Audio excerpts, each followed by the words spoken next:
안녕하세요. 오늘은 저번 영상에서 기본 기능을 소개해드렸던 메쉬 AI를 가지고 이번에는 실제로 어떻게 활용할 수 있는지 짧고 간단하게 보여드리려고 합니다. 이번 영상은 단순 기능 설명이 아니라 제가 직접 이미지를 3D 모델로 바꾸고 텍스트로 3D 소품을 만들고 텍스처를 바꾼 다음 게임이나 3D 프린팅에 쓸 수 있는 형태로 준비하는 흐름까지 보여드릴 예정입니다. 메쉬 AI의 가장 큰 장점은 복잡한 3D 모델링 프로그램을 처음부터 배우지 않아도 아이디어나 이미지 한 장을 빠르게 3D 에셋으로 바꿀 수 있다는 점입니다. 그래서 오늘은 이걸 실제 작업에서 어떻게 써먹을 수 있느냐에 초점을 맞춰서 보여드리겠습니다. 먼저 메쉬 AI에 들어오면 이런 식으로 커뮤니티 작품들을 볼 수 있습니다. 여기서 중요한 건 단순히 구경하는 게 아니라 실제로 어떤 분야에 활용되고 있는지 빠르게 감을 잡는 것입니다. 예를 들어 3D 프린팅용 피규어, 게임 개발용 에셋, 캐릭터, 무기, 건축물, 동물, 판타지 소품 같은 것들이 보이죠? 저처럼 유튜브 콘텐츠를 만들거나 게임 개발을 하거나 제품 디자인 콘셉트를 잡거나 교육용 자료를 만드는 분들은 여기서 바로 아이디어를 얻을 수 있습니다.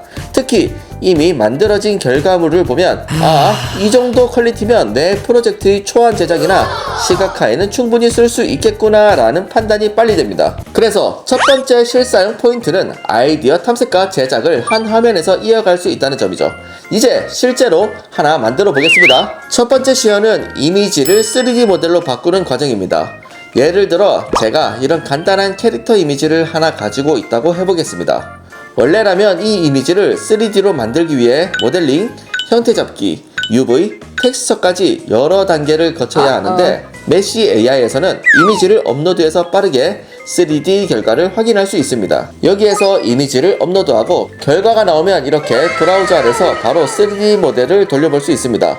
저는 여기서 앞모습만 보는 게 아니라 옆면과 뒷면까지 확인합니다.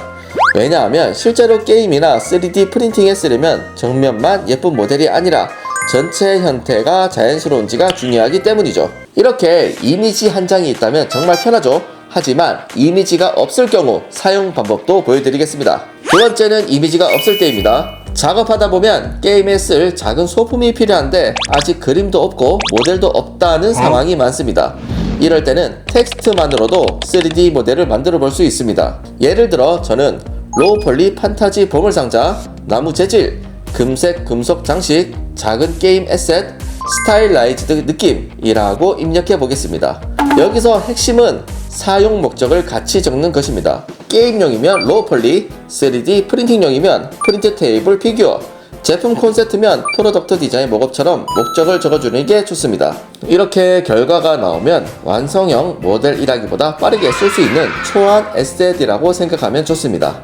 특히 인디게임 개발자나 영상 제작자, 기획자 입장에서는 아이디어를 눈으로 보여줄 수 있는 3D 결과물을 빠르게 얻는 것만으로도 작업 속도가 많이 빨라집니다. 이렇게 이미지가 없더라도 내 아이디어만 있다면 충분히 제작이 가능하고 기존 작업 방법 대비 시간 단축만 봐도 엄청 효율적이죠. 세 번째 실사용 포인트는 텍스처와 스타일 변경입니다. 실제 작업에서는 형태는 마음에 드는데 색감이나 재질이 아쉬운 종류가 많죠. 이때 처음부터 다시 만들기보다 같은 모델에서 텍스처 방향만 바꿔보는 식으로 활용할 수 있습니다. 예를 들어 같은 보물상자라도 오래된 나무와 긁힌 금속이라고 하면 판타지 RPG 느낌이라고, 밝은 플라스틱 장난감 질감이라고 하면 모바일 게임이나 키즈 콘텐츠 느낌으로 바뀝니다. 특히 제품 디자인이나 게임 콘셉트 작업에서는 A안, B안, C안을 빠르게 보여줘야 할 때가 많습니다. 메쉬 AI는 그 초반 시각화 단계에서 시간을 줄여주는 용도로 쓰기 좋습니다. 네 번째는 생성한 모델을 어디에 쓸지에 맞게 정리하는 과정. 같은 3D 모델이라도 게임에 넣을 건지 3D 프린팅을 할 건지 블렌더에 추가 편집을 할 건지에 따라 준비 방식이 달라집니다. 게임에 사용할 거라면 너무 무거운 모델보다 가볍고 최적화된 형태가 좋으면서 3D 프린팅에 사용할 거라면 형태가 안정적이고 디테일이 충분한 모델이 좋습니다. 또한 블렌더나 마야 같은 툴에서 추가로 편집하려면 편집하기 좋은 형식으로 내보내는 것도 중요하죠. 메쉬 AI는 결과물을 3D 파일로 내려받아 게임 엔진, 3D 툴, 프린팅, 워크플로우에 연결할 수 있다는 점이 실사용에서 아주 큰 장점이죠. 다섯 번째는 캐릭터 작업에서 특히 유용한 부분입니다.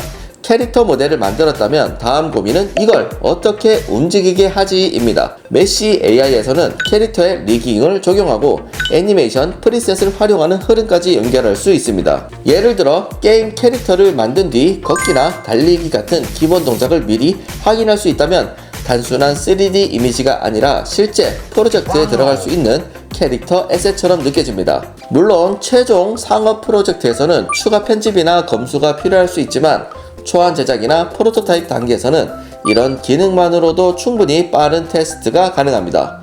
즉, 메시 AI는 완성품을 한 번에 끝내는 도구라기보다 아이디어를 실제 3D 결과물로 빠르게 검증해주는 도구라고 보면 훨씬 실용적으로 활용할 수 있습니다. 지금까지 보여드린 흐름을 정리하면 이렇습니다. 첫 번째, 이미지를 업로드해서 캐릭터나 제품 스케치를 3D로 바꿀 수 있다. 두 번째, 이미지가 없어도 텍스트 프롬프트만으로도 게임 소품이나 콘셉트 모델을 만들 수 있습니다.